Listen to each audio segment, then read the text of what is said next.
De a poquito. No sé si está anotada Adriana Piano en la reunión de hoy, Sergio. No sé si está seguro. No, No, bueno. no.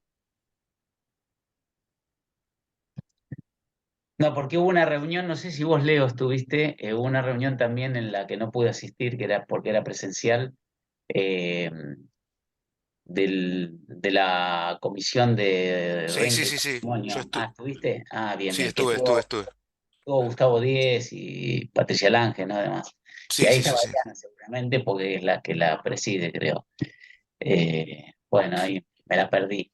Pero bueno, si después cuando se arma el debate en base a lo que yo voy a comentar un poquito lo que surgió con esta ley para el 2024, y ahí, bueno, obviamente como siempre estamos abiertos a que todos los que quieran opinar o sumar alguna, y si vos tenés algún resumen de esa reunión que pudiéramos haber establecido alguna luz o opinión de la comisión, estaría bueno sumarla. Dale, dale, Sergio. No hay problema. Bueno, si quieren, ya el resto del público irá ingresando durante la reunión. Bueno, Bueno, Bueno, bárbaro. Buen día a todos. Bueno, hoy tenemos una agenda nutrida de tema de renta de cuarta, impuesto a las ganancias. Así que, y repito para los que no escucharon, que nuestra idea era terminar 11 menos 5, porque ahora a las 11 en la asociación hay una mesa redonda sobre este tema, que va a estar Claudia Balestrini, con lo cual, bueno, es otra visión, pero que está buena escucharla en función de la incertidumbre que hay sobre este tema, ¿no? Así que, Miguel, sí, quedas a cargo para empezar. bien, perfecto. Bueno, buenos días a todos. Voy a pasar a compartir una pequeña presentación. Me dicen si se ve bien. ¿Se ve? Sí, perfecto. perfecto. Vamos a ir en modo pantalla completa. ¿Estamos bien ahí? Sí, perfecto, Miguel. Bien, Perfecto. bárbaro. Bueno, vamos a hablar un poquito en estos minutos de las modificaciones en el impuesto a las ganancias para lo que sería rentas de cuarta categoría. No es la totalidad de las rentas de cuarta, ahora lo vamos a hablar, pero bueno, esto es lo aplicable al periodo fiscal 2023, es decir, estos meses que faltan, y vamos a ver algo de este segundo semestre que está en curso, básicamente basados en el decreto 473 y la resolución general 5417 de la FIP. Que lo vamos a esquematizar en dos partes. La primera parte, o como está esquematizado el decreto, la primera parte referida al SAC del segundo semestre, y la segunda parte ya a las remuneraciones mensuales. Bueno, respecto de la exención del SAC aplicable para este segundo semestre, lo que nos define es cuál es el monto de la remuneración y va a haber bruto que va a haber que tener en cuenta a los efectos de la exención que está establecida en el artículo 26, inciso Z, de la Ley de Impuesto a las Ganancias, ¿sí? Nosotros ahora vamos a ver con qué valores veníamos, pero teníamos hasta el momento un importe cuya remuneración, si era superior a 880.000 pesos, había que grabar el SAC, si no, no había que grabarlo. Bueno, esto lo que hace es elevar ese valor a la suma de 15 salarios mínimos vitales y móviles vigentes al 1 de octubre de 2023.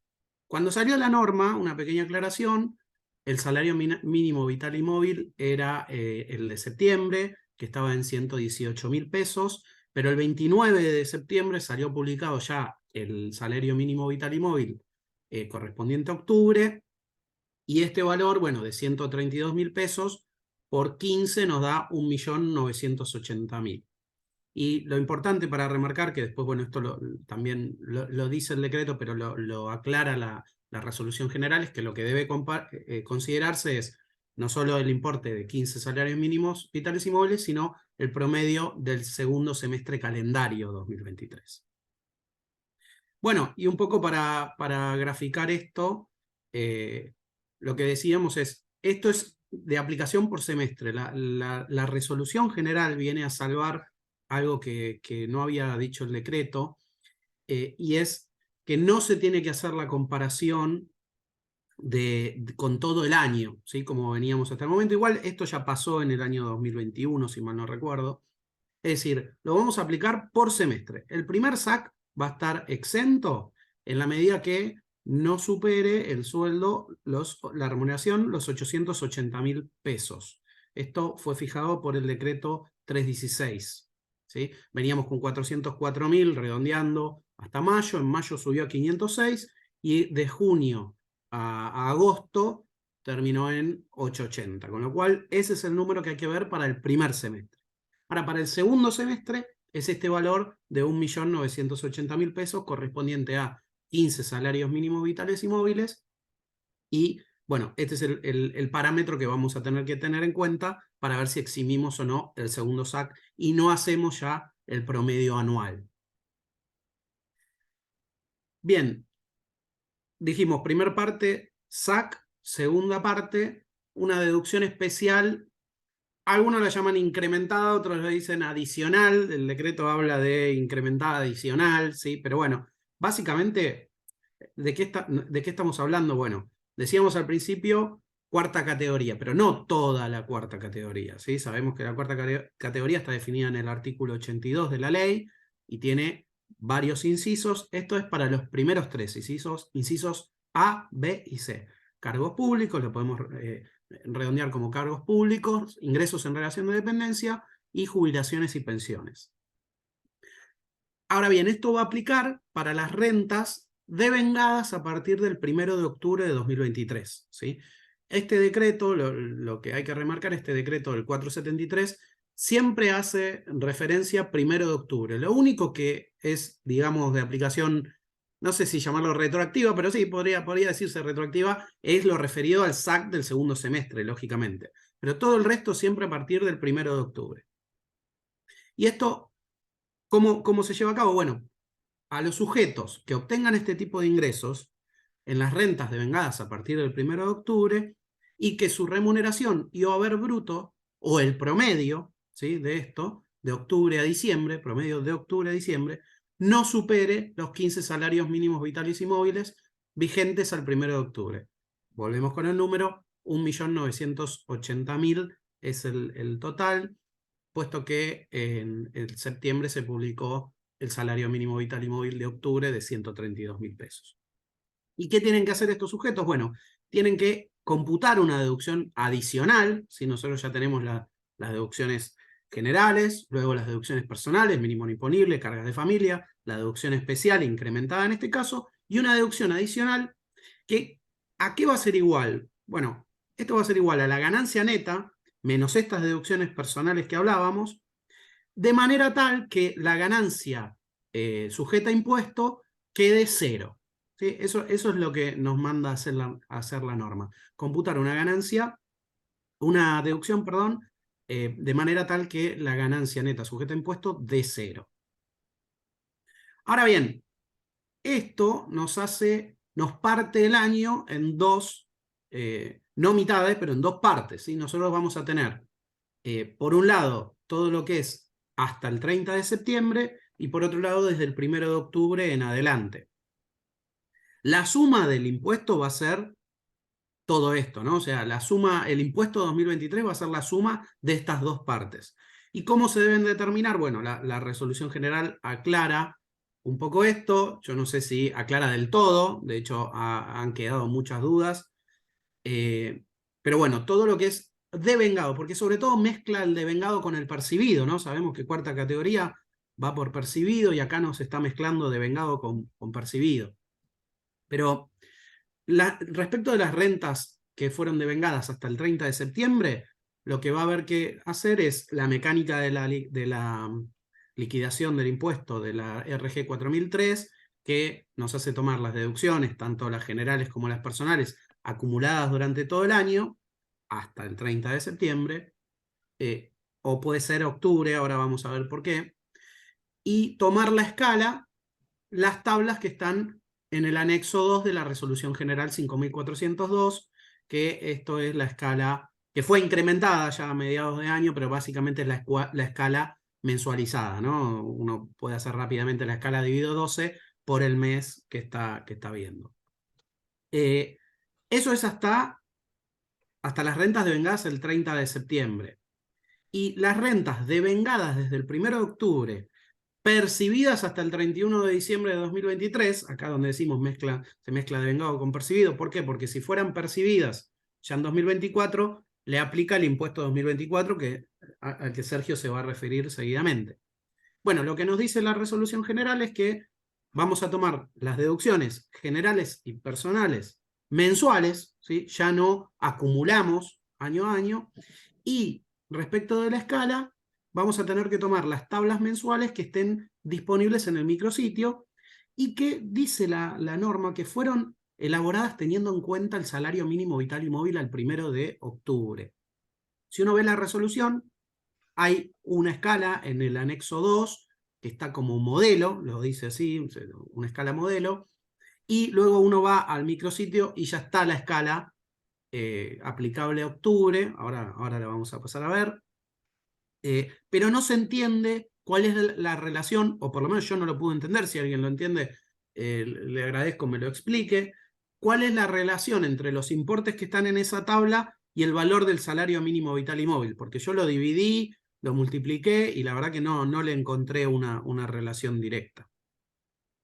Bueno, entonces, si vamos al punto 1 de esta filmina, ¿cómo va a ser esto? Bueno, nosotros vamos a tener que tomar estas tablas. Si estamos percibiendo en septiembre la renta devengada hasta septiembre, pero percibida en septiembre, recordemos cuarta categoría, criterio de lo percibido, vamos a tomar la tabla de la Resolución General 5402 de septiembre. Ahora, si esa renta fue devengada en septiembre, pero percibida en octubre, ya le aplica la escala de octubre de esa resolución general, ¿sí?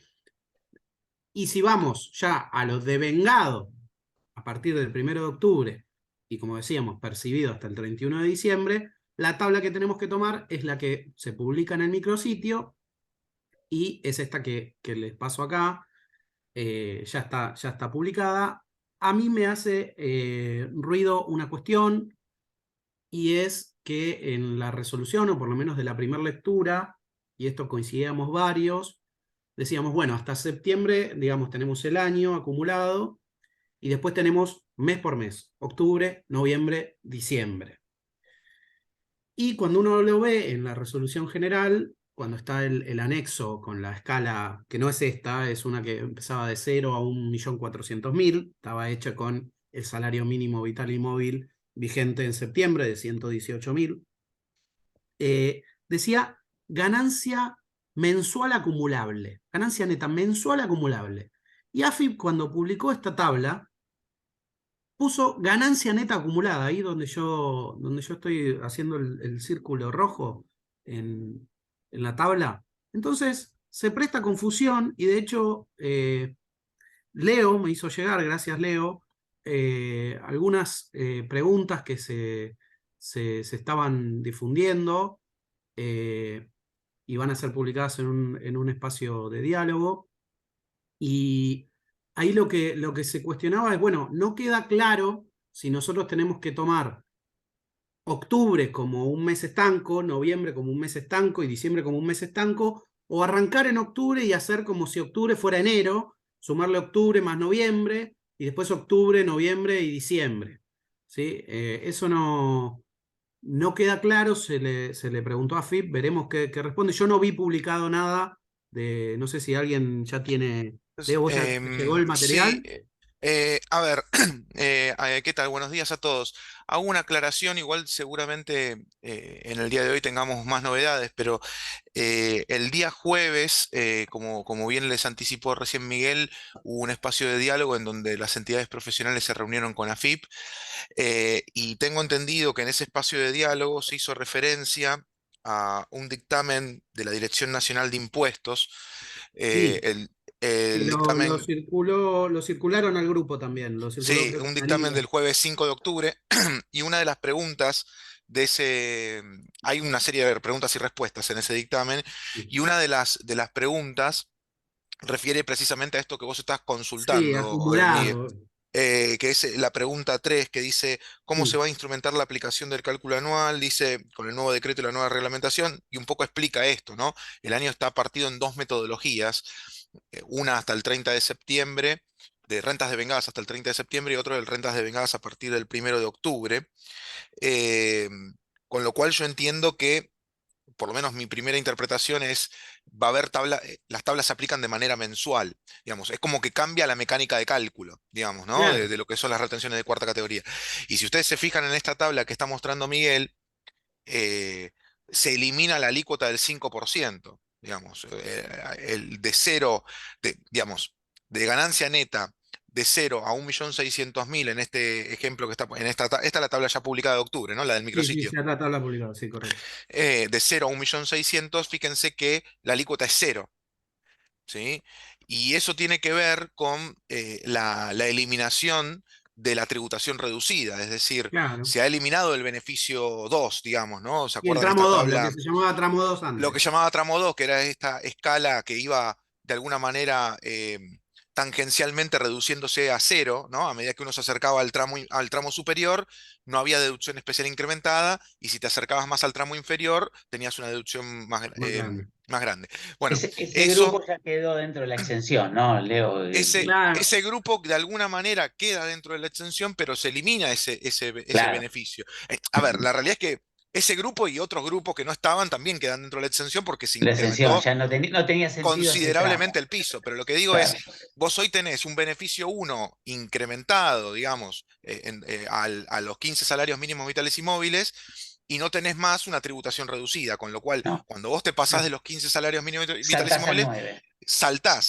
sí, con lo cual la manera de evitar este el tramo salto del fue cero es el tramo del para cero. evitar ese salto. Exacto, el tramo del cero tiene ese sentido, eh, evitar el salto directo a una Al tributación un 9. poco Yo más lo que, fuerte. a lo que iba es que no sé, por lo menos no me quedaba claro de la lectura de la resolución, pero leyendo estas respuestas de la Dirección Nacional de Impuestos, no logro comprender si van a publicar una tabla para noviembre o si es esta misma tabla que la tengo que aplicar sobre noviembre, como viendo noviembre como si fuera el primer mes.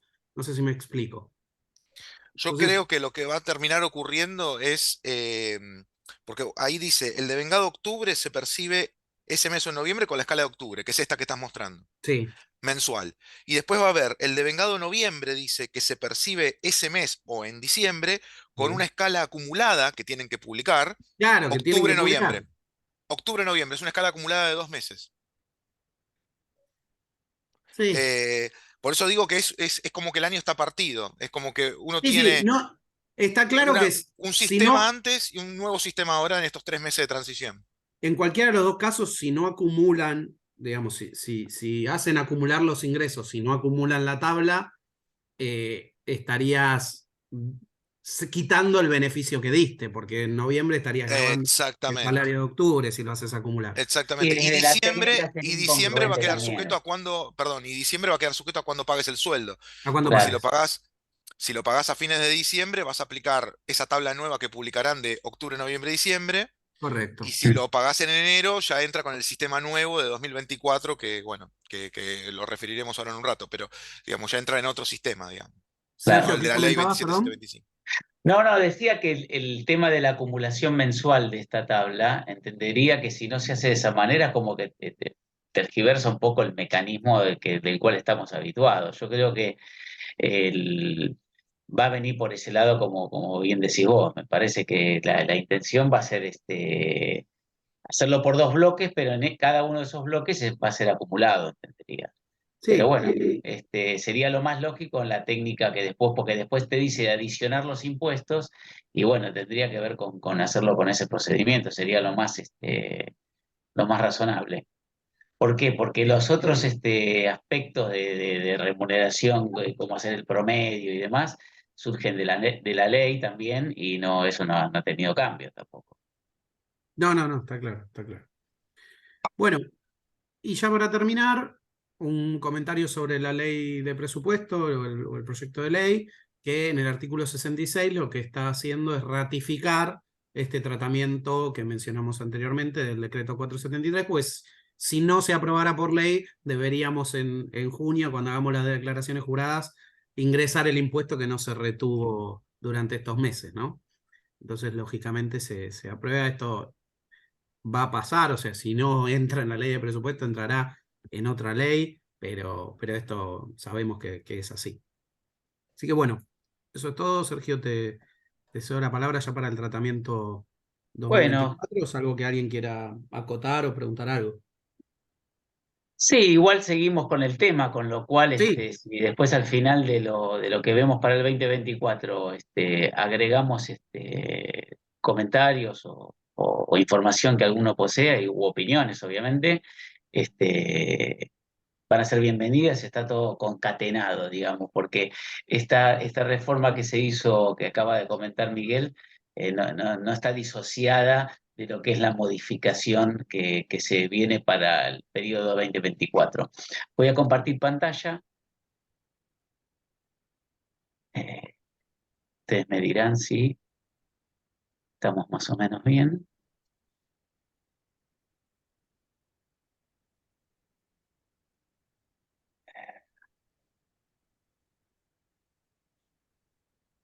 ¿Se ve? Sí, perfecto. sí, perdón, Bueno, estaba muteado, sí, se ve. bien.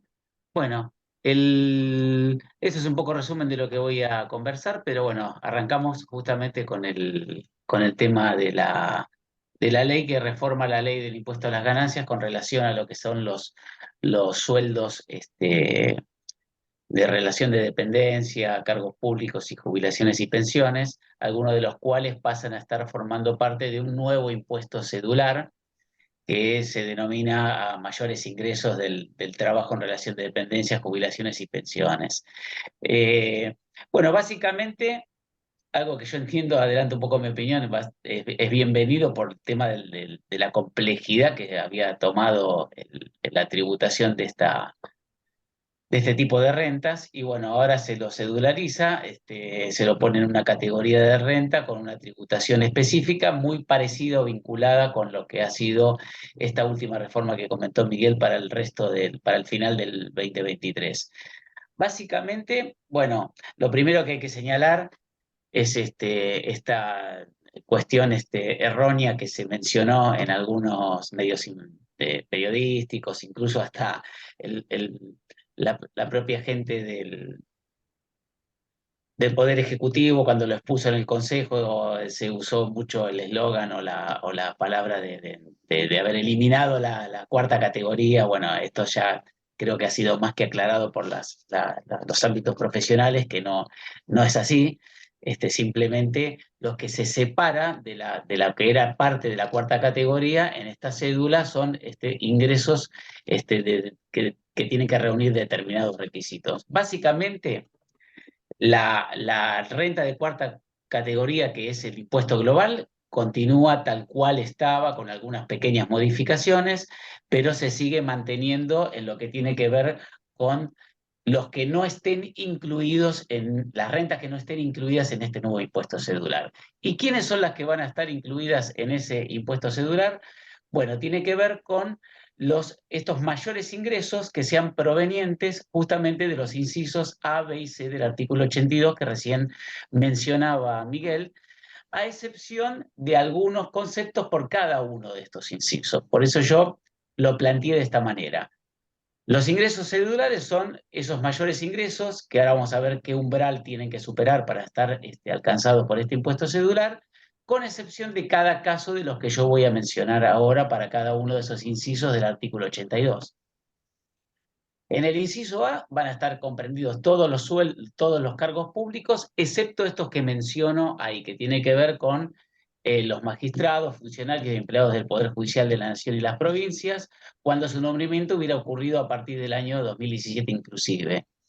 Por otro lado, los secretarios de Estado en adelante y sus equivalentes en los términos que establezca la reglamentación. Acá ya tenemos claramente que va a haber que ver alguna definición, y diputados y senadores del Poder Legislativo. O sea, estos cargos, ¿qué quiere decir? ¿Que no tributan el impuesto? No. No entran en este impuesto cedular, con lo cual mantienen la tributación dentro de la cuarta categoría del impuesto global, tal cual lo venían haciendo, ¿sí? Lo mismo ocurre con los sueldos en relación de dependencia. Sí, Gaby. Perdón que voy a hacer una acotación acá. Sí, cómo no. No sé, en el caso de secretarios de Estado. Estado y diputados y senadores, pero me imagino que debe haber alguna cosa. Uno dice, pagan impuesto a las ganancias, en realidad pagan impuesto a las ganancias sobre una base que es mínima, con lo Sí. cual, si bien no tienen el beneficio del impuesto cedular, la realidad es que Zapa. Bueno, prácticamente no pagan nada de impuesto bueno, a la sí. ganancia. O sea, es Lo que una... pasa, sí, sí, te entiendo, pero claro, yo creo que esto está hecho en el entendimiento que en líneas generales el impuesto global de la cuarta categoría que permanece para estos exceptos es más gravoso que este beneficio de exención, porque vamos a ver que el umbral guarda relación con estos 15 sueldos mínimos vitales y móviles. Bueno, en realidad hicieron 15 por 12, con lo cual son 180 sueldos anuales. No consideraron el SAC ahí, el sueldo 13, digamos, pero bueno, en ese umbral, esa gente que vos referís que casi no paga en la cuarta categoría del impuesto global, acá hubiese quedado directamente exenta. Entonces no pagaría nada si lo hubiesen dejado entrar acá. En ese umbral de sueldos me refiero. De la otra manera, por lo menos, si no como no va a estar esta exención, porque se ha eliminado para el resto de la cuarta categoría, al menos que tengan deducciones personales, gastos Sí, inmediatos, sí, sí, sí. va a tributar Sí, algo. sí. Sí. Bien. Lo mismo ocurre con los sueldos en relación de dependencia. Todos entran acá a partir de ese umbral que ya les adelanté, con excepción de estos casos que mantienen la tributación en el impuesto global, que son los que abonen los directores, síndicos y miembros del Consejo de Vigilancia de Sociedades Anónimas. Bueno, esta es una de las excepciones que más quejas Genera. está generando, en virtud de que, bueno, como podemos imaginar, no todos los casos, a ver, ¿cuál fue el fundamento que se escribió en el Congreso y el otro día en la presentación que se hizo en el Consejo Profesional de Ciencias Económicas de la Capital Federal por parte de los funcionarios? La idea que ellos han tenido es que la remuneración de estos sujetos, en cuanto a sus distintas opciones, por tareas técnico-administrativas, relación de dependencia, por ocupar el cargo en los órganos de administración de estas sociedades, permite un cierto manejo, y ellos han detectado en fiscalizaciones alguna situación de planificación nociva con esto, en el sentido de que se trataba de directores que se asignaban un sueldo en relación de dependencia hasta la concurrencia con el umbral de la exención que establecía el mecanismo que teníamos hasta acá, hasta el 2023. Previendo de que esto iba a continuar con este nuevo umbral y que iba a existir ese manejo, directamente lo tomaron como una exclusión de este impuesto celular y los dejaron al margen de esta tributación diferenciada y mantienen la tributación en el impuesto global. Yo creo que, bueno, cuando se establece una situación así, una presunción tan global, se termina siendo injusto porque por ahí se comprenden casos donde no está ese manejo. Tenemos muchos casos donde hay claramente directores de sociedad anónima que no tienen una decisión sobre su salario ni lo pueden manejar de esa manera, e incluso tenemos casos de directores que ocupan el cargo de director puesto por ahí por las casas matrices o sociedades multinacionales, e incluso no perciben ninguna remuneración por ese cargo.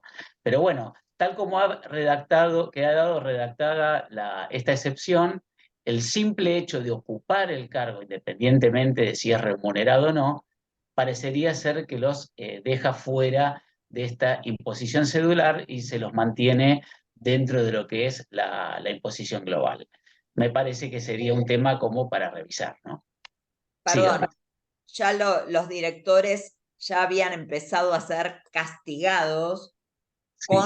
cuando los despedían, porque quedaron fuera de la exención de las indemnizaciones. De las indemnizaciones, correcto, sí. Claro. en los cargos jerárquicos. Bueno, que eso también, bueno, yo lo iba a conversar dentro de las dudas o cuestiones a reglamentar. Yo entendería que también eso, como está fuera del artículo, está obviamente dentro de la cuarta categoría y va de suyo que corresponde a una remuneración. Estamos hablando de una indemnización de una remuneración, no está dentro de ese agregado que tiene al final el artículo 82, no está dentro del inciso A.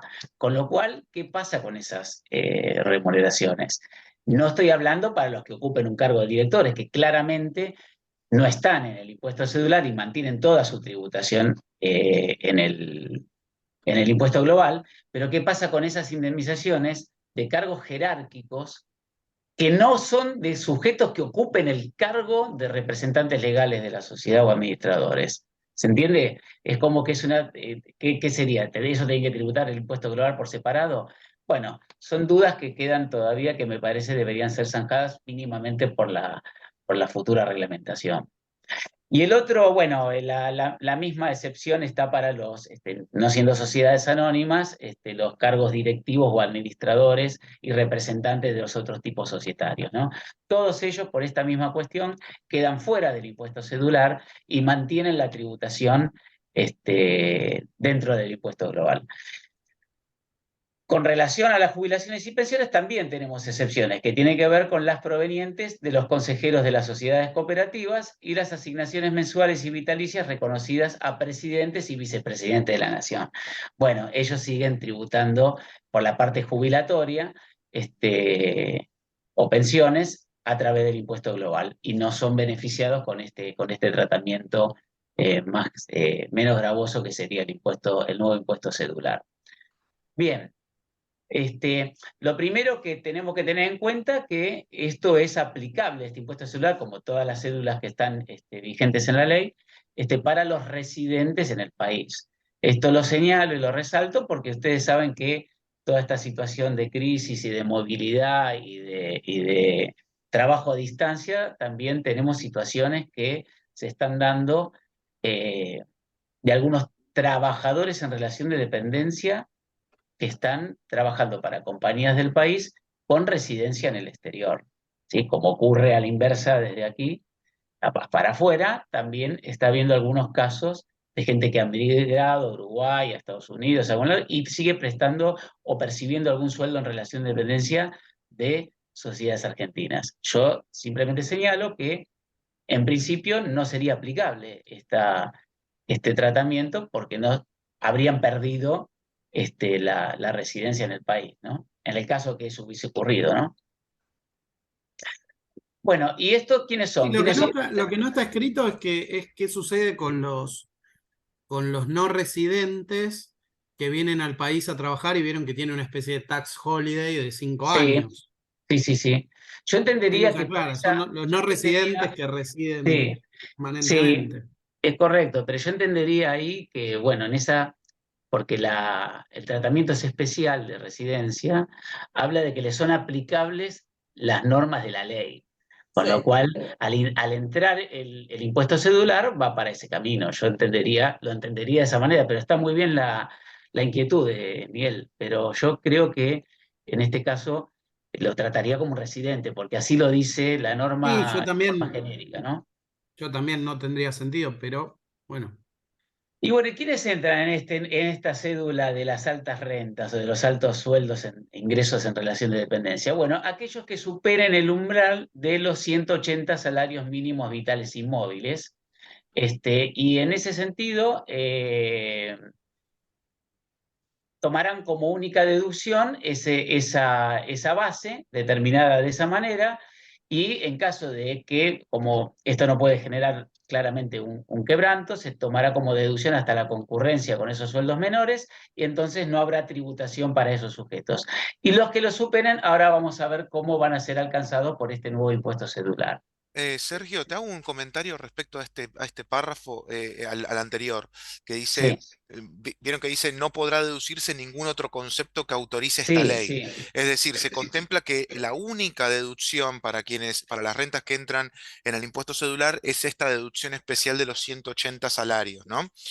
Eh, ahí Sí, en yo el un poco Consejo un había... poco lo presentaba al final como para charlar esas dudas que quedan sin Ah, reglamentar, porque no hay no, por favor, porque viene la secuencia y viene bien tu comentario, si no, tenés pero si no alguna dejo data. que avances y Bueno, lo comentamos después, no hay problema, porque ahí claro, hay porque algunas interpretaciones por ahí un sí, sí, poco más sí, sí, literales de lo sí, que dice, no sí, podrá deducirse ningún que autorice esta ley, esta ¿no? ley. Y que me parece que exceden un poco el espíritu de lo que se quiso hacer, pero dejo que avances Lo, entonces, ¿no? lo charlamos al final cuando veamos las cosas que están como pendientes de resolver. Bueno, y decía que las personas humanas residentes del país abonan el impuesto sobre lo que excedan sobre ese umbral, ¿de acuerdo? ¿Y qué se le aplica? Se le aplica una escala, que es una escala progresiva como todas las que hemos venido teniendo siempre en el impuesto a las ganancias, nada más que ahora está toda hecha en referencia al valor de estos salarios mínimos vitales y móviles. Quiere decir que una vez que esto esté dispuesto, esos valores, se tendrá que reemplazar acá por las cantidades que ahí se indican y se aplicarán los tramos con los porcentajes que ahí tenemos dispuestos y bueno, entiendo que esto es para celebrarse en cuanto a que va a tener un valor actualizado en la medida que se vaya manteniendo la actualización periódica del salario mínimo vital y móvil. A esos fines, la norma establece que va a haber mínimamente a los efectos de este impuesto cedular, dos actualizaciones. Obviamente, nosotros le vamos a liquidar el año con la vigencia a partir del 1 de enero, pero eso después va a tener una actualización al 1 de julio, vale decir que terminaremos el año liquidando el impuesto con esta segunda actualización del segundo semestre, ¿estamos de acuerdo? Una particularidad que tiene es que algo claramente lógico, pero bueno, lo aclara la propia norma, este impuesto cedular no permite absorber quebrantos de las otras categorías ni de los otros impuestos cedulares, y obviamente no va a poder generar un quebranto que resulte trasladable, con lo cual todo eso se actualiza también del texto de la ley. La propia norma, si bien todavía no lo tenemos claramente definido, porque esto está un poco como recién tenemos la cáscara legal, faltaría toda la parte reglamentaria, pero ya la ley lo menciona, habla de las retenciones realizadas, con lo cual ya tenemos una pauta de que obviamente no se va a esperar a que transcurra todo el año fiscal y se determine el impuesto en una declaración jurada, sino que va a haber seguramente un sistema de retención sobre estas rentas para aquellos que la superen, y dice que sobre los mayores ingresos netos percibidos durante el año va a haber un régimen de retención, del cual con la actualización esta que yo les mencionaba del segundo semestre, va a generar, sobre lo que se haya establecido en el primero, una necesaria devolución de lo retenido en exceso, con lo cual también dice que la AFIP será la encargada de establecer los plazos y modalidades para restituir lo que se retuvo en exceso del primer semestre con respecto a la actualización que se haga de estos valores de la tabla para el segundo semestre. Con lo cual, lo que rescatamos como idea de que va a haber un régimen de retención, aunque todavía obviamente no lo tenemos establecido ni conocido, ni tenemos novedades de cómo vaya a funcionar. Esperemos que que se haya aprendido de la experiencia de la 4003 y todo este esquema de deducciones incrementadas y tratamientos que se ha distorsionado y que ha complejizado tanto el impuesto que llevó al nacimiento de este impuesto celular, que no se repita la historia, ¿no? Yo entendería que tendría que ser algo mucho más sencillo. Bueno, como dijimos, la vigencia de esto es recién para las remuneraciones, para las rentas del periodo fiscal 2024, que como sabemos es una renta que tributa por lo percibido, con lo cual ahí tenemos el tax planning que se podrá hacer con el mes de diciembre y analizar en cada caso la situación de si es conveniente incorporar esto como bajo este esquema ya para el 2024 o de ser de mantener la tributación que explicaba recién Miguel para el 2023. Otra cosa que yo destaco como importante, bueno, lo que decía, las restantes rentas de la cuarta categoría que no están comprendidas en este impuesto celular, tanto las de las excepciones de los incisos A, B y C que recién mencioné, como el resto de los incisos, profesiones liberales, bueno, corredores, viajantes y demás, despachantes de aduanas, todos los otros incisos del artículo 82 mantienen la tributación conforme a como lo veníamos haciendo bajo lo que es el impuesto global. Bien, se mantienen, sí, las cuestiones que estaban reguladas, no han sufrido modificaciones, las que tienen que ver con esos beneficios de exenciones sobre el SAC, los bonos de productividad que se habían establecido en las últimas reformas de la ley. Y lo que sí, obviamente, se eliminan las deducciones estas especiales de la primera y segunda parte que tenían sentido en el tratamiento que hubo vigente hasta el año 2023. Y obviamente con el resto de las otras rentas que pueda tener el sujeto, van a estar sometidas al impuesto global de la tabla del artículo 94. Y un poco lo que le adelantaba a Leo, a mi entender, esto es la base de lo que va a ser este impuesto cedular, pero hay un montón de conceptos importantes que hay que definir, que la ley los menciona, pero no los define. Y un poco, bueno, lo que comentaba Leo, el impuesto cedular habla de un concepto de renta neta, sobre la base del cual se determina este impuesto cedular, y me parece que es un término que debe ser definido. Podemos entender la definición de renta neta que hoy está en la ley, pero claramente no fue concebido para este concepto de impuesto cedular. Entendería que básicamente no sería, al no hablar de renta bruta y hablar de renta neta, está comprendido la deducción de todos los conceptos inherentes a la obtención de esa renta que tienen que ver con un sueldo, por ejemplo, ¿no? Bueno, Estamos hablando. ahí déjame, Bueno, ahí está el punto, hacerte un Claro, comentario. claro, por favor, aporten.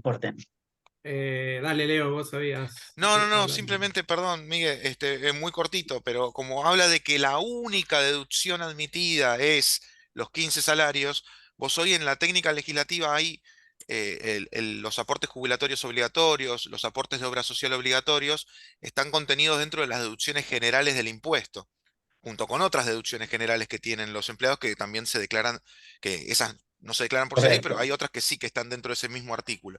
Con lo cual, creo entender que, a ver, hay dos interpretaciones y desde ya que comparto con vos, Sergio, que esto lo tienen que aclarar, pero hay una posible interpretación que es, si yo llego a entrar porque me excedo de los 180 salarios y tengo que entrar en la tributación con la tablita de los salarios mínimos, hay quienes dicen, che, yo acá considero salario bruto, porque precisamente lo único que se puede deducir son esos 180 salarios. No hay ninguna otra deducción contemplada en la ley que se pueda tomar Hago una dentro de lo observación que es ahí. la cédula. Si bien habla de una única deducción, lo hace a partir del concepto de renta neta. Fíjate que habla de mayores ingresos, Sí, vamos ¿sí? a la sí. Si vos te Igual no vas sé si a la está así ley, acá. eh, constituyen mayores ingresos, es como que Sí, modifica un poco la lógica, ¿no? Porque pasamos creo yo, no sé, tal vez esta fue la idea, igual esto es algo que Sí, hay que por aclarar, ¿eh? eso, Te por dice eso sobre los quería mayores aclarar. ingresos netos, claro, puedo decir que sean netos de esta única deducción. Claro, Exacto. no sé, Miguel, vos Miren, la que, semana pasada estuve en la UIA, en la reunión, bueno, la UIA tiene también reuniones Sí, como sí, la tenemos comisión, sí. nosotros, Sí, sí. y fue Claudia Balestrini, Ah, bien, y aclaró justamente este punto. Dijo, bien. sueldo bruto, estoy arriba o abajo de 180 o 15 mensuales, le resto esos 180 y sobre eso tributo. No se resta nada mm, más. Bueno, sí, creo que esa fue la idea original.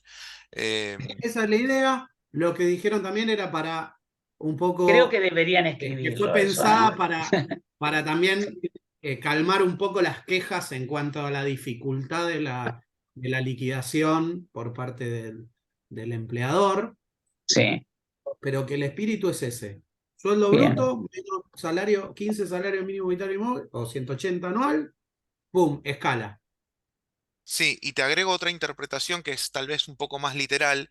Si vos te fijás, ese artículo habla de deducciones admitidas por esta ley y yo no la comparto, pero bueno, se Y habló en el servicio doméstico Consejo. lo tengo en otra ley. Claro, se habló en el Consejo que, como por ejemplo el aporte de servicio doméstico está autorizado por otra ley, no por la ley de impuesto a las ganancias, técnicamente sería una deducción Bueno, admitida. Pero yo creo que puse ahí el excede al tema de, espíritu de lo que es este claro. impuesto cedular. Sí. Ya, yo puse ahí un poco también las exenciones. También tenemos exenciones como el salario familiar, bueno, que está en otra ley y demás, ¿no? También si son aplicables o no, porque están en Sí. otra ley. Pero bueno, yo creo que son todas cosas que, aunque la vía reglamentaria sabemos que para definir el hecho imponible no es la vía idónea, debería haber estado en la ley, pero bueno, son cuestiones que mínimamente debería haber una reglamentación que por lo menos eche luz sobre esas cuestiones interpretativas. Lo mismo yo Y decía, también lo que que dijo, planteaba, también lo que sí, aclaró es que si dentro de la renta bruta hubiera conceptos que están exentos, como es todos los que hubo en estos últimos dictámenes de la Dirección sí. Nacional, hay que restarlos. O sea, Ah, renta perfecto, bruta bueno, total, vamos a poner un ejemplo, 2 palos 300 y tengo un 400 bono, lucas de un bono, sí, eso, si le corresponde la exención a ese bono, lo seguro, resto, estoy en un palo 9, estoy por debajo de los 15 salarios mínimos vital y móvil. ¿Me explico? sí, perfecto. Bueno, lo mismo yo Ese planteábamos fue. recién con Lo que hay Gabriela que las comparar es la renta bruta grabada. grabadas. Bueno, sería saludable que lo Que lo expresen pusieron por escrito. en alguna norma reglamentaria. Y lo mismo digo con el tema de los pagos a cuenta. ¿Qué pasa con los pagos a cuenta que sufrimos, por ejemplo, con los regímenes de la 4815? ¿Serán computables contra este impuesto cedular? Entendería que deberían serlo. Pero bueno, también debería, me parece, que aclararse, ¿sí? También Este, dijo, esto se los cuento, también dijo que las empresas de software que liquidan, que hacen estas liquidaciones de cuarta, ¿no? Los que tienen todo payroll, le plantearon varios temas sobre esta ley a la Dirección Nacional de Impuestos y que iban a plasmar en una publicación en la página de la Dirección Nacional de Impuestos estas preguntas que le hicieron. Ahora, después circuló este que hablamos antes, que no es sobre 2024, sino sobre 2023. sobre 2023, sí, Entonces, sí, que hay no otras sé si dudas. ahí se mezcló o Sí. si va a haber uno después. Bueno, acá todavía por este régimen, como recalco lo que les Falta. dije antes, está establecido en la norma que va a haber un régimen de retención. Eso no hay ninguna duda. Esto no van a esperar a cobrarlo al año vencido. Va a El haber un año que régimen de viene. retención, lo dice la propia ley, y todavía no tenemos ninguna referencia, o por lo menos yo no tengo ninguna referencia de cómo vaya a funcionar. Insisto, espero que habiendo aprendido de todo lo que fue la complejidad que nos llevó a esto, justamente, o a este esquema, entendería que no debería repetirse la mala praxis de volver a generar un régimen de retención súper sofisticado, sobre todo en ese entendimiento que planteaba Claudia Balestrini, en el sentido de que es algo de tan simple liquidación, que es el sueldo bruto menos esta deducción. Bueno, no debería ser un porcentaje directo que guarde relación, como siempre, con el impuesto, como siempre, con el impuesto determinado, como debería ser siempre, y en función de eso mensualizarlo de alguna manera para que no genere distorsiones. Pero bueno, todo eso está por definirse. Lo cierto es que no se eliminó la cuarta categoría sigue vivita y coleando para Eslogan. todos los exceptos del A, B, C y D, y para todas las otras rentas de cuarta categoría que están los incisos D, F y G del 82, con la aplicación de toda la ley y el impuesto global que tenemos vigentes, con la eliminación obviamente, de las deducciones especiales que estaban establecidas, nada más. Bueno, no sé si alguien en los participantes tiene algún comentario, consulta, opinión, información, sobre todo será bienvenida.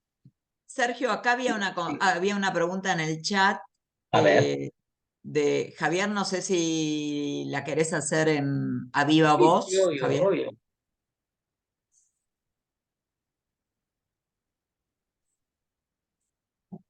Javier Fuentes. Ok, bueno. No tiene Hola, micro. para el impuesto cedular 2024, un director suplente que es empleado en relación de dependencia y nunca recibe honorarios de directorio y que quizás solo participa en una o dos actas de directorio por no estar el director titular, ¿queda fuera del impuesto? Y a ver, con lo que tenemos a hoy, parecería ser que sí, porque si bien es suplente y si tomó funciones, dejó de ser suplente, entendería. El suplente es suplente. Sí, Ah, bueno, sí. pero el suplente es Ah, suplente. Pero estamos- el día que firmó como titular, ya dejó de ser suplente. Y bueno, y estuvo. Y a ver, insisto en cuando yo planteé esa excepción, me parece que es la más litigiosa que va a haber, o la que más observaciones va a hacer, porque me parece que se ha incurrido como. A ver, el fisco tiene todas las facultades para investigar cuando dicen hemos detectado y entonces sacamos algo que pagan justos por pecadores, como se dice, se amplía la medida para que nadie la pueda acceder, porque es muy difícil ir a buscar esos casos puntuales. Yo creo que eso está mal, es una deficiencia de la administración. Yo creo que si ellos tienen detectado casos donde no ha sido razonable o han establecido salarios para usufructuar la exención de una manera no correcta, porque es una empresa familiar que tiene el poder de decisión para hacerlo y demás, bueno, se tendría que atacar esos casos marginales, si se quiere, pero no debería generalizarse la medida porque, bueno, se incurre en este tipo de injusticias. Ahora, cómo está redactado hace relación al cargo. Entiendo que el cargo es el ejercicio del cargo, la titularidad. No habla de un plazo durante el año, si fueron 2 días, 3 días o los 365 días. Ejerció la actividad de director en esa empresa por la cual percibe sueldo, parecería ser, más allá de lo justo o injusto, parecería ser que queda fuera del impuesto cedular. Pero bueno, insisto, son cuestiones que tendrán que verse en el andar de este nuevo régimen, ¿no? No hay no hay una precisión con eso, sí, la precisión es que tiene que ver con el cargo, no con haber percibido honorarios ni cuánto tiempo lo ejerció. Sí, entendería que tiene que ver con el ejercicio, haber ocupado el cargo durante el periodo fiscal al cual pertenecen esas remuneraciones. ¿Sí? Bueno, Leo, vos habías dicho que habías participado del encuentro que se hizo en la Comisión de Renta y Patrimonio. ¿Algo para aportar de lo que se habló ahí? No, Con no, este... básicamente esto que acabamos de mencionar respecto al carácter de la definición de mayores ingresos y a la deducción. Y Sí, sí, creo yo, que respondiendo a la última pregunta, la que planteas ahí en la Filmina, la creo yo posibilidad que un sujeto pueda estar tributando en ambos mediante regímenes. ambos regímenes, digamos, ¿no? Sí, El sí, sí, sí, sí. régimen específico de impuesto cedular, porque es un sueldo que no es un cargo directivo y que supera los 180 salarios mínimos vitales y móviles, y por el otro lado, tal vez tener Sí, otro tipo de rentas o incluso una renta de honorarios de director o de un sueldo de claro, director yo en no, otra empresa que tribute bajo el esquema global. yo lo que proponía con la pregunta era un poco debatir la cuestión donde hay alguien que trabaja en relación de dependencia en la misma sociedad, claramente está vedado el impuesto celular, pero a su Ujú, vez tiene un sueldo en otra empresa. Pasa mucho con los médicos, que por ahí claro, son integrantes del directorio de una propia sociedad, pero después trabajan en relación de dependencia para otra clínica, por ejemplo, y tienen un claro. sueldo en relación de dependencia. Bueno, yo creo lo que decís vos, que claramente eso puede separarse y pueden convivir, como ha ocurrido con otras cédulas, la imposición global con la renta cedular. cedular. Y en el Claro, global tendrá las deducciones que tiene el impuesto global, ¿no? Con la deducción especial a 3,8 veces incrementada, o sea, 4,8 veces, y todas las deducciones personales que le puedan caber conforme ese régimen. totalmente de acuerdo. Sí, sí, sí, se habló de eso también, y creo que ahí hubo un consenso general que en principio cada renta tendrá su tratamiento y por ende obviamente un mismo sujeto podrá entrar en ambos regímenes si es que tiene rentas que encuadran en los distintos regímenes, ya sea el cedular o el global. ¿Decías, Gabriela? No, no, no. Ah, perdón, pensé que habías comentado algo. La Bueno, imposición global va a quedar residual. y Eh, prevalece la Pareciera cedular en ser. el caso de corresponder, sí, sí, correcto. Sí, Ah, sí, digo, a todo efecto del impuesto a la ganancia. Estamos sí. creando cédulas, cédulas, Sí, cédulas. Va a sí, quedar sí, como medio sí. residual. Igual, obviamente, como como va a quedar residual, pero va a haber un universo de contribuyentes que todavía va a Sí, tributar sí. bajo el esquema anterior, sin los pisos de tributación. Bueno, yo creo que la AFIP en la reglamentación de toda esta historia no va a derogar obviamente el CIRADIC, lo va a dejar vigente para ese universo, pero se le va a Claro. simplificar la vida a los que liquidan sueldos y retenciones de cuarta categoría para el resto del universo de los empleados, ¿no? Y con las modificaciones que comentó recién Miguel, si se mantienen como esquema para el 2024 de estos sujetos que no entren en el celular, también va a ser un poco más simple porque ya no tendremos las deducciones de los tramos y todas estas cuestiones que veníamos teniendo que habían complejizado mucho la determinación. Pero bueno, así las cosas, si no hay más, hago un breve comentario de otras normas que han ocurrido en este último mes y ya los libero y pasamos a la jurisprudencia a cargo de Gabriela. Bueno, también dentro de las medidas que se pidió, que venían reclamándose de la profesión, fue la actualización de los valores de la Resolución General 830, que estaban ya hace un montón de años vigentes y habían sido obviamente socavados por el proceso inflacionario que estamos atravesando. Una buena noticia es que se corrigió la situación un poco para lo que tiene que ver con las profesiones liberales, nos ponemos contentos por ello, pero se dejó lo reconoció demás. la inflación para esa única renta y actividad.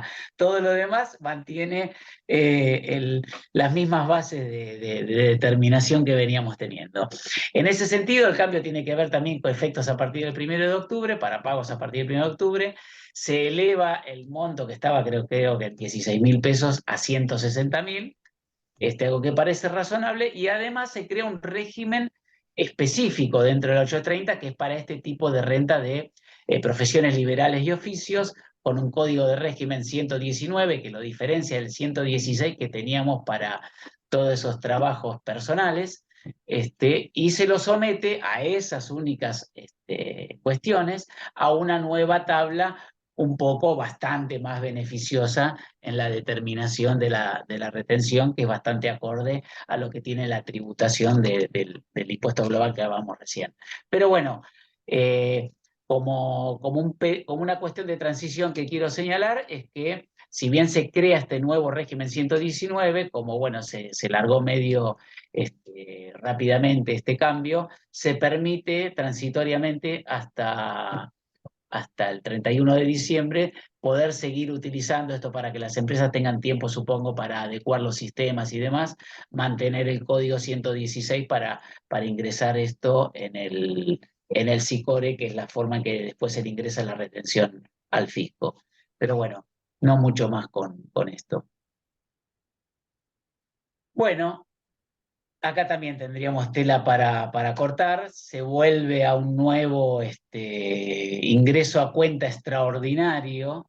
Ahí yo cito un poco que teníamos dos antecedentes, que era la resolución 5.248 y 5.391, donde determinadas sociedades de capital que cumplieran algún requisito con respecto a impuesto determinado y al impuesto y al resultado impositivo del ejercicio sin considerar quebranto. ¿Se acuerdan que esto fue la mayor crítica que se le hicieron a estos pagos a cuenta? Bueno, se vuelve a implementar uno, ahora más específico para una determinada actividad que tiene que ver con la intermediación financiera y servicios de seguro, incluida estas empresas prestadoras de servicios de pago que estén inscritas así y reguladas por el BCRA. Y bueno, también un poco ahí dejo detallado el mecanismo para la determinación, lamentablemente copia las mismas ideas que se le criticaran a los regímenes anteriores, este, en cuanto a que considera el resultado impositivo, en este caso igual y superior a 600 millones, sin aplicar la deducción de quebrantos impositivos, como si no tuvieran nada que ver con la determinación o la magnitud del impuesto a ingresar. Y además se mantienen la imposibilidad de que para ingresar este pago cuenta, que va a ser del 15% de ese resultado impositivo del ejercicio, se mantiene el régimen de 3 cuotas. Ahí están las fechas que dependerán del cierre de la empresa. También eso va a definir un poco cuál es el año base que se toma para la determinación de este impuesto. Y lo criticable es que esta situación no permite la compensación con saldo de libre disponibilidad, hay que pagarlo, y tampoco va a ser tenido en cuenta este ingreso extraordinario en la determinación de los anticipos ordinarios. No va a poder ser deducido como base de cálculo de esos anticipos. Dos cosas absolutamente criticables desde la técnica impositiva y no guardan relación con la capacidad económica. Con respecto a eso, les recomiendo, la semana pasada se celebró el 19 Congreso Tributario en el Consejo Profesional de Ciencias Económicas de Capital, y una de las comisiones, de los paneles, tenía justamente como estudio esta problemática de esta determinación de los excesivos pagos a cuentas que tenemos en todo el sistema tributario. Se tocaron incluso los que tienen que ver con los impuestos locales, ingresos brutos, fue la VEDET, obviamente con todos los regímenes que tiene, pero dentro de los módulos se trató justamente con esos dos antecedentes que yo les cité, y bueno, estuvo a cargo de un distinguido colega abogado que nos dio muy buenas pautas de cómo las herramientas que se tiene para establecer algún mecanismo de defensa o de discusión de este tipo de regímenes ante la justicia, ¿no? Así que bueno, los que tengan la problemática y puedan verlo, les recomiendo esa. Sí, Gabriela. Sí, acá digo que lamentablemente estos anticipos extraordinarios van teniendo éxito para el fisco porque las herramientas que hay para combatirlos no llegan a tiempo. No digo que no existan, por supuesto que uno como abogado dice, ¿esto es constitucional? No, no, es inconstitucional, pero lamentablemente los tiempos de la justicia, lo que es el tratamiento de las medidas cautelares contra el Estado, que es un mini juicio o a veces un juicio dentro del juicio. Ya está, ya pasó la fecha. Hace que esto, sí, claro, cuando tenés la sentencia la colgás en un cuadrito que te salió favorable, y lo que va a pasar con los pronunciamientos es que devino abstracto, porque Claro. una vez que uno lo pagó, Ya está. Ya está, ya el Ya tiene que perjuicio ir por se la vía de la produjo. repetición, pero no tiene sentido tampoco, porque también lleva Claro, como 2 o pero 3 años. digamos, puede ser que haya causas que justifiquen una repetición, pero en estas cosas, cuando uno habla de la inconstitucionalidad, habla amparo, medida cautelar, pero en la medida que el amparo y la medida cautelar se resuelvan como era antes, que se resolvían en un plazo máximo de 15 días, tardaba como mucho. Claro, claro. Ahora es como todo está totalmente desvirtuado, entonces los Sí, abogados ya, realmente proponemos o vienen las consultas de se puede litigar, y eso sin contar con medidas a veces del fisco. pendientes al cobro, Medidas, sí, sí. sí, extorsivas por parte del fisco, que también existen porque no, total, no pasa nada, porque en definitiva el contribuyente termina desistiendo. Pero bueno. Es así. Y ya tenemos el primer vencimiento y vemos de los cierres de agosto del 22 a abril 23, ahora el 23 de octubre, con lo cual no hay plazo material para entablar ninguna discusión. Paso a la jurisprudencia, así hago que Sí, tenemos, sí, nos yo quedan. ya terminaba con el último, que bueno, esta suspensión que hay para el caso de los monotributistas, de acá al 31 de diciembre, de las exclusiones sistémicas que le estaba practicando el fisco por haber superado las magnitudes de facturación u otros parámetros que tiene el fisco. Se suspende la exclusión de pleno derecho, la baja automática de los monotributistas. Con esto ya cerraba las noticias y te daba paso a la jurisprudencia. Bueno, Bárbaro. dejo de compartir. Bueno, bárbaro. Bueno, tenemos un fallo de la Cámara Contencioso Administrativo Federal, Sala 3, que es del 21 de septiembre del 2023, es la causa Praxair o Praxair SRL, Praxair Argentina SRL.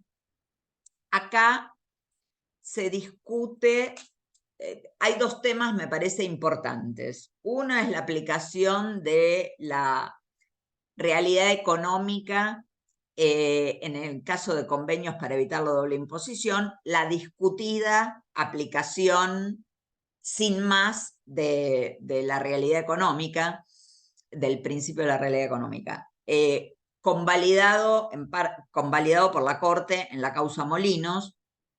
Acá se trataba de una determinación de oficio de bienes personales, del impuesto sobre los bienes personales, basada en un abuso, la situación de abuso del tratado, en este caso era tratado con España, donde el fisco argumentaba que se habían interpuesto sin sustento sociedades holding en España cuando se estableció la responsabilidad sustituta respecto de las participaciones accionarias en cabeza de las sociedades locales. Esto, por supuesto, que es previo, ya aclaro, esto es previo a la denuncia del convenio. ¿Se acuerdan que el tema de la sociedad de SEDBE fue uno de los motivos por los cuales se denunció el convenio con España? Y bueno, se reemplazó, hoy esa situación no existe, pero acá se discuten dos temas. Una, la aplicación de la realidad económica, y otra, que también es otro tema que también es interesante, es la suspensión del cómputo de la prescripción. Acá la actora, dentro de los argumentos, sostiene, acá era una causa derivada de la causa HSBC. Uno de los temas que sostiene la actora, además de la nulidad basada en las nulidades que se plantearon con motivo de las determinaciones que practicó el fisco en la causa de HSBC, acá la actora plantea la prescripción del periodo 2008-2009. Respecto del periodo 2008, que es interesante para tenerlo en cuenta, bueno, se analizan dos suspensiones al cómputo de la prescripción.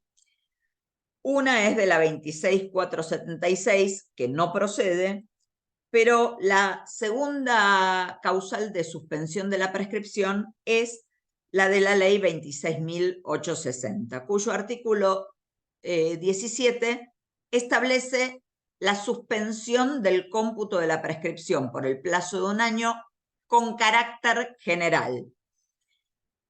Y acá la Cámara, y esto digo que es lo realmente interesante, analiza, esta cosa llega a la Cámara por una apelación de una sentencia del Tribunal Fiscal. El Tribunal había confirmado en su totalidad el ajuste.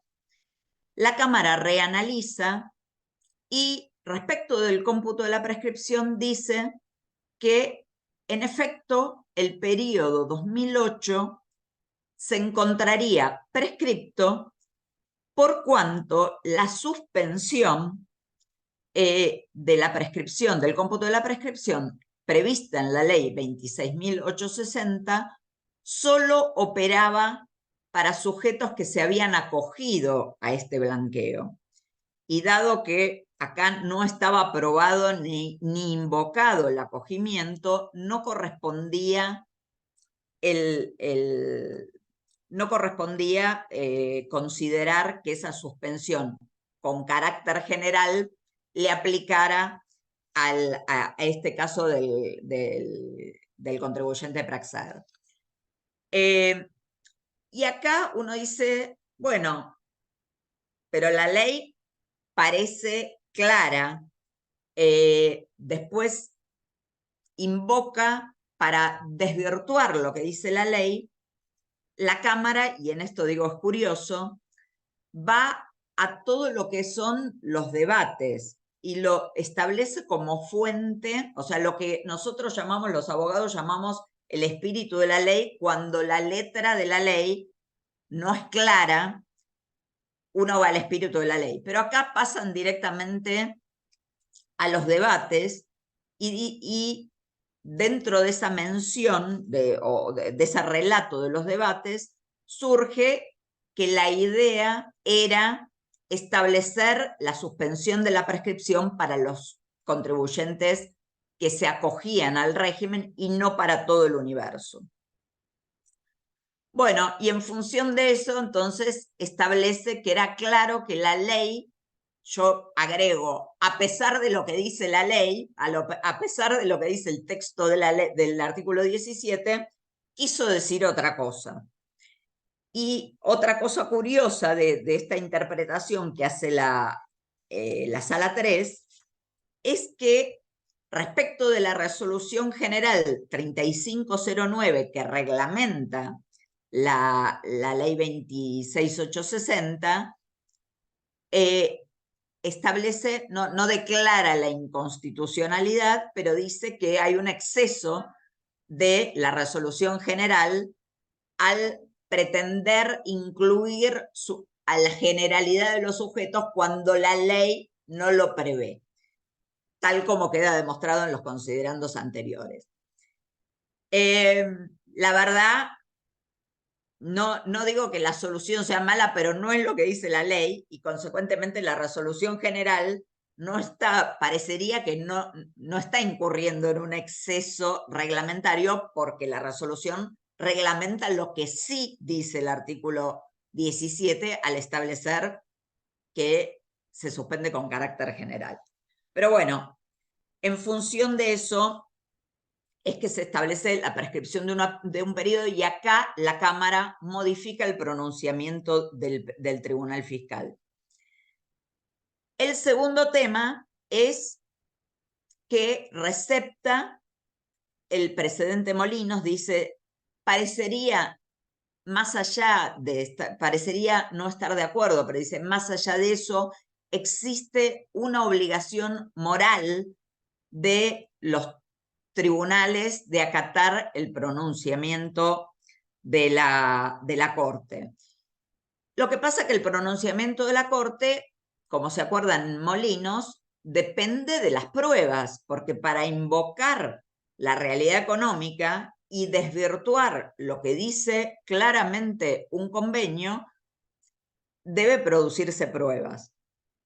Entonces, le da la opción y analiza las probanzas, mejor dicho, la merituación de las probanzas efectuadas en la sentencia del Tribunal Fiscal, y entiende que no hay argumentos en la apelación, en la expresión de agravios, que conmuevan o que determinen que la evaluación de las pruebas efectuada por el Tribunal Fiscal haya sido arbitraria, y esto podría dar lugar a la revocación del fallo del Tribunal Fiscal. Y entonces va tomando distintos argumentos y dice, no resulta controvertido que las sociedades Praxair Sudamérica SL y Praxair Holding fueran sociedades unipersonales constituidas en España, que optaron por el régimen especial de la sociedad SEDBE. Tampoco resulta controvertido que estas sociedades holdings hayan modificado su domicilio de Portugal a España en cuanto se estableció el impuesto sobre los bienes personales de participaciones societarias. Aclaro que Islas Vírgenes Británicas e Islas Madeiras en Portugal. Y acá lo que dice es un poco lo que argumenta, lo que desvirtúa el argumento de Praxair, diciendo que en realidad no era que se había modificado, sino que se realizó un pago de dividendos, y como pago de dividendos, un pago de dividendos en especies con acciones, y eso fue lo que determinó el cambio de sociedad holding. Acá una cosa muy criticable es que habla de la falta de actividades de las sociedades holding, y las sociedades holding no tienen actividades, justamente por eso son sociedades holding.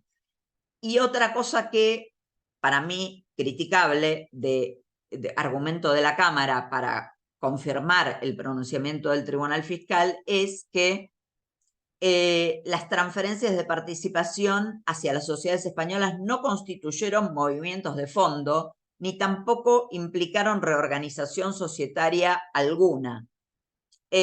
Como si esto fuera un requisito para justificar o validar el cambio de accionista. Y concluye rápidamente, digamos, sin ninguna otra merituación, que no se demuestran razones valederas para este cambio de accionista en España, y consecuentemente, a la luz de lo establecido del precedente Molinos Río de la Plata, confirma la situación de abuso de tratado, y consecuentemente confirma la resolución de determinación de oficio. Es discutido, así como fue discutido Molinos, el fallo de la Corte, no así el de la Procuración, que como saben no confirmaba el pronunciamiento y no justificaba la violación, lo que para mí es la violación al principio de la buena fe, que debe primar en el caso de convenios para evitar la doble imposición. Pero bueno, acá se hace una aplicación, para mi gusto, rápida y sin mayor análisis, y se confirma entonces la resolución del fisco y también la sentencia del Tribunal Fiscal. No sé si alguien tiene algún comentario de este fallo. Bueno, voy a ir a otro fallo también bastante controvertido, lo voy a comentar rápidamente, así terminamos en horario. Acá, perdón, yo me equivoqué que les dije que la otra causa, la causa que es de HSBC, es esta que les voy a comentar ahora, que es Monti. La otra era una determinación de bienes personales, nada más. Esto se hace una determinación de oficio por el periodo 2006, basada en las investigaciones que hizo el fisco en la causa HSBC. Acá el contribuyente invoca la nulidad, pero básicamente el tema que se discute acá es la situación de residencia fiscal. El contribuyente dice: yo hace 30 años que no soy más residente argentino, con excepción de unos periodos fiscales en los que sí fui empleado en relación de dependencia de Petrobras, pero terminado ese periodo, que duró del año 97 al 2002, yo me di de baja de los impuestos y digamos, me di de baja y volví a Estados Unidos, donde residía con su familia. Destaco esto porque acá hay dos votos en que se discuten si el carácter de la residencia y cómo deben analizarse las normas de lo que eran los artículos 119 y siguientes de la Ley de Impuesto a las Ganancias en materia de residencia fiscal. El señor, perdón que le cito, esta es la causa Monti, Roberto Luis, es un fallo de la Sala D del Tribunal Fiscal del 8 de mayo del 2023. Y acá es un tema de interpretación, por supuesto, un tema de prueba. En todos estos casos es muy importante la prueba. Lo que pasa que acá también hay una cuestión de interpretación de lo que hacen. El voto de la vocal preopinante, que es Agustina O'Donnell, voto al que adhiere el doctor Martín, y el voto de Edith Gómez, que sale en minoría. Acá interpretando las normas de doble residencia, de residencia fiscal, de pérdida de residencia y de situaciones, los test de desempate de la doble residencia. Acá la vocal preopinante entiende que toda vez que, si bien se prueba que había dado de baja el señor Monti, había sido responsable e inscripto en impuesto a las ganancias y bienes personales por los periodos 97 a 2002. Dice que luego no cumplió con la condición de pérdida de residencia efectiva por cuanto no adquirió la residencia permanente en otro estado, sino que ustedes saben que para la pérdida de residencia puede ser por haber adquirido la residencia permanente en otro estado, la residencia permanente efectiva en otro estado, o bien por haber permanecido 12 meses en otro estado, o sea, una pérdida de residencia de hecho por haber permanecido 12 meses en otro estado, en los cuales, periodos en los cuales no se cuentan las presencias temporales que haya podido haber en el país, en la medida en que éstas no superen los 90 días. Entonces, el razonamiento de Agustín O'Donnell es que en este caso la permanencia del señor Monti en el periodo cuestionado excedió los 90 días y consecuentemente no se habría verificado esta situación de decepción a la pérdida de residencia. No se verificó este periodo, no se respetó el periodo, el umbral de los 90 días.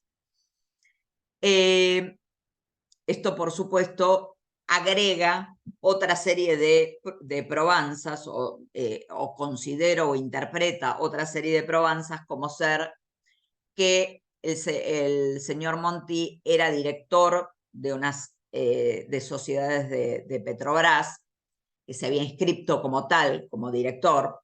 En esto yo agrego, el ser director no implica que uno tenga que ser efectivamente residente fiscal de un país, uno puede ser director de una sociedad estando en el exterior.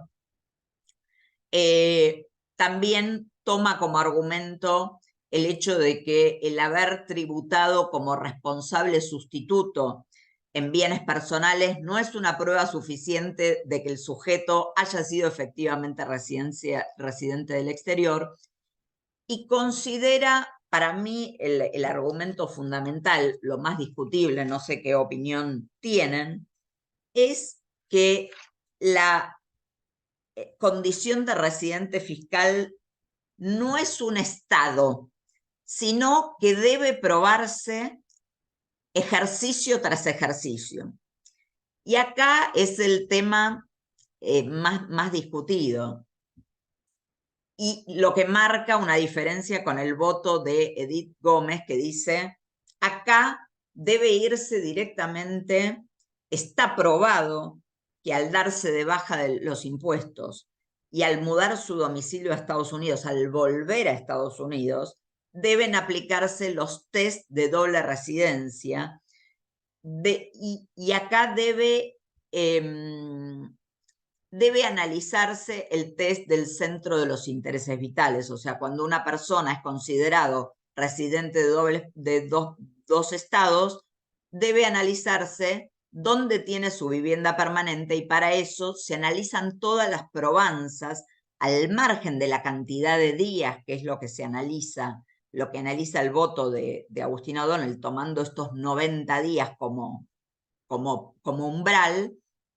Acá Edith Gómez analiza los test y dice: queda acreditado de todas las pruebas que el señor Monti tenía el centro de sus intereses vitales en Estados Unidos, donde estaba su familia, donde pagaba, donde presentaba declaraciones juradas, donde tenía su vivienda permanente, donde pagaba sus tarjetas de crédito, y va enumerando toda una serie de pruebas, a lo mejor minimizada en el caso del voto de la mayoría, pero acá estas pruebas adquieren relevancia para decir: en las reglas de desempate de la doble residencia queda acreditado que el señor Monti tenía el centro de sus intereses vitales en Estados Unidos, y consecuentemente, en este sentido, entiende que esta determinación propone revocar la determinación de oficio. Sí, yo un comentario nada más. Excelente. Sí. El tema de las reglas de desempate, entiendo que son cuando se ha configurado. A ver, yo también parecería ser que la persona esta perdió la residencia, claramente, pero bueno, al decir de la ley, como la aplica O'Donnell, las reglas de desempate se disparan cuando se trata de alguien que perdió la residencia y reingresa al país con intenciones de volver. Si esa situación se cumple, entramos a analizar toda la regla de desempate. Acá lo que está diciendo Don es que no, él nunca perdió la residencia. ¿Por qué? Porque no obtuvo la residencia migratoria en el otro país, y no se trata de un contribuyente que adquirió la residencia fiscal en virtud de un convenio de doble imposición, como tiene otros países. Si no es así, y no obtuvo no perdió la residencia porque no se ausentó más de un año por este intervalo mayor a 90 días que tuvo, directamente no entro en el análisis de la regla de desempate. Sí. Es muy literal, pero está bien aplicado. Lo cierto es que corresponde el voto de mayoría en ese sentido. Ahora, Sí, si sí. fuera la regla de desempate, ninguna duda que gana la residencia en el exterior, porque claramente todo está allá. Pero el tema es que no se puede entrar ahí. Para entrar al artículo de regla de desempate hay que haber perdido la residencia y haber Claro. vuelto al país con intenciones de volver. Eso no ocurrió. Bueno, por eso acá se considera que la baja de los impuestos y el haber vuelto a Estados Unidos no es suficiente causal de pérdida de residencia, porque no se acreditan los 12 meses. Ni los 12 meses Está ni bien. haber obtenido Lo la que nacionalidad. pasa, claro, exacto. Sí, Si hubiese tenido la nacionalidad, ya está, porque ahí es No, inmediato. claro, pero eso es el último test, sí, tal cual, Claro. tal cual. Pero bueno, eso es un fallo interesante. Muy interesante, sí. Sí, Consideración. muy interesante, la verdad que sí. Bueno, si les parece, para los que quieran ir a la mesa redonda de la asociación, cerramos acá y nos vemos en noviembre. En la próxima reunión, en noviembre. En la que última sería reunión del año. La última reunión del año. Bueno, ya estarán recibiendo los mensajes de los temarios y demás. Bueno, gracias a todos por participar. Gracias. Muy bueno todo. Gracias a Gracias, todos. Leo. Gracias, saludos. Gracias, Leo. Chau, hasta Gracias, luego. muchas Chau, gracias. chau. Chau, chau. Chau.